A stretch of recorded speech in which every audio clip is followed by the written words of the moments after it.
हर्ष आहे जरी पावलाना, अर्जुन सांगू बोधाही दिशाना.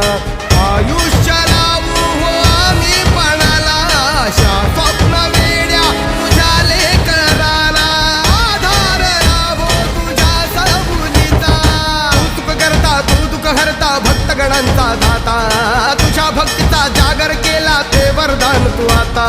रूप निरखता भान हरपले सुंदर मंगल मूर्ती, नसा नसातून उधाणलेली आनंदाची भरती.